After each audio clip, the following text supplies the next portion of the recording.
Hey, yo, check it out.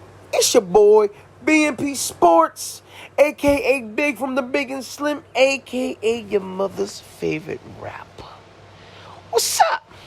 Your boys in boxing spirits. Sitting here chilling with the AC popping. It's raining, so it's not that hot. I got my feet kicked up, and I'm scrolling through YouTube, waiting on this mega showdown tonight. And I come across Canelo Álvarez.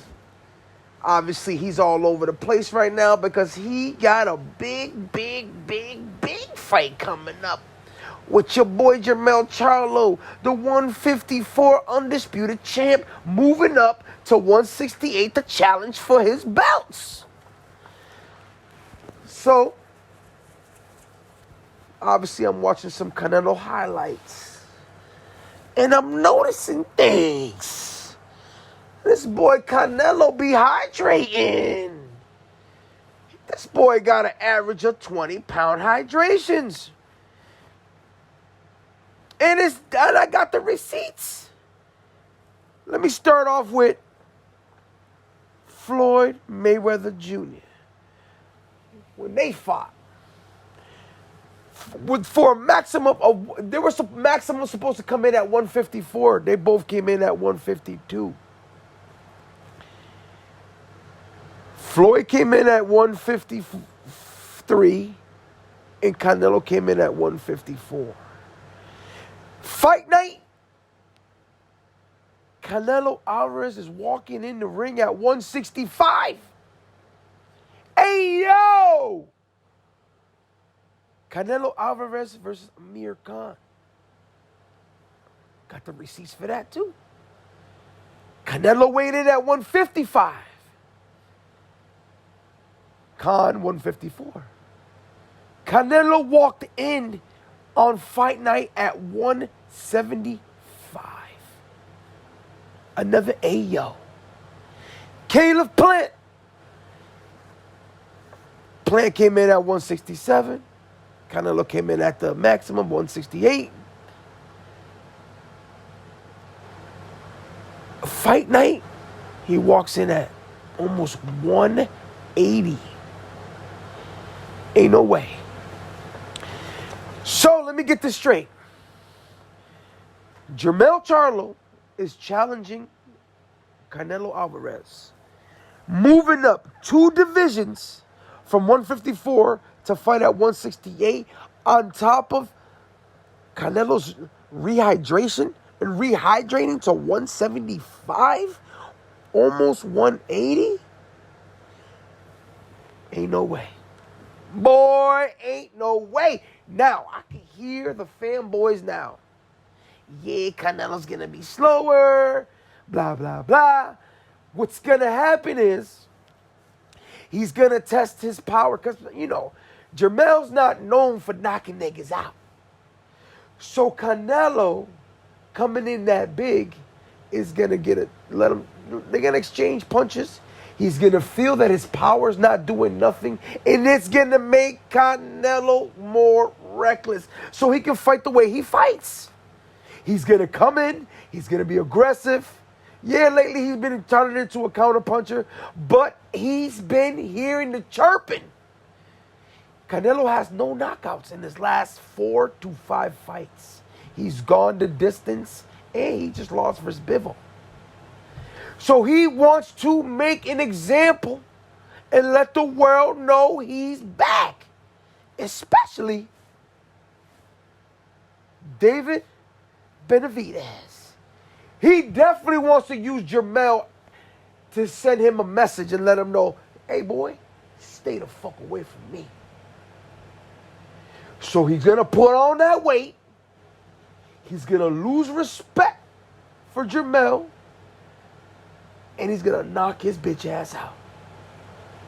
I see it. Now, yeah, Jamel walks around at 160-ish. But Canelo has fought at those bigger weights longer. Jamel fights at 154. You can't just put on 30, 40 pounds and expect to be the same fighter, especially if you've never fought at that weight class. Canelo's more comfortable fighting with all that weight on himself. I mean, for God's sakes, he came in 153 and then rehydrated to 165. He's been doing this shit for his whole career. He's been rehydrating 20 to 25 pounds his whole career. I'm not going to act like this is the first time I've seen somebody move up in weight and win. We've seen what Manny Pacquiao did to Margarito.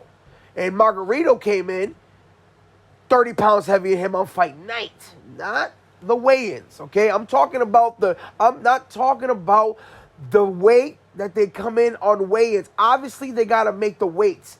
But these guys have the ability to rehydrate 20 pounds, especially if you're a natural at that weight class like Canelo is. Canelo is walking around his weight class. He's natural, 168. He's walking around at 170, 175. So that's his natural weight. That's where he's walking around at.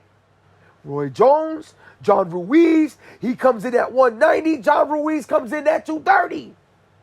And that's on fight night. So he had to come in at 240, 245, maybe 240. That's like a 50-pound difference. Roy Jones went to work on him, though. So I don't want to make it seem like this is the first time this happened. I mean, we've seen Floyd Mayweather not make the weight class, give up the belts, versus Juan Marquez. He came in super big. Okay? I'm not going to give him a hard time, though, because we see what he did to Canelo. And Canelo came in 20 pounds heavier than Floyd Mayweather. But you don't do that versus him because you see what happened. Canelo landed 22% of his punches. Mayweather landed 47. He took him to school because Canelo was just too big. But anyway, I just wanted to point that out. Just keep an eye on that. Keep an eye on the weights. Keep an eye on the weight on fight night and in the weigh-ins. I'm telling you, on fight, and they did not post the weight for the Caleb Plant. Canelo came in at 168, Caleb Plant came in at 167. But they did not post and I've been looking, they did not post up Canelo's weight on fight night. I'm guaranteeing he was at 175. All his other fights, he had an average of 20 pounds. He had to be up there. Also versus Caleb Plant. So like I'm saying, keep an eye on that. Keep an eye on the weights because that makes a big difference in boxing. If you're going up to fight somebody and he's 50 pounds bigger than you, sometimes with these boxers, especially one that's not known to have knockout power in his weight class, usually they don't bring power up with them if they're already not knocking nobody out in their weight class. I want to leave it at that. It's your boy, BMP Sports, a.k.a. Big from the Biggest Slim, a.k.a. your mother's favorite rapper. Peace.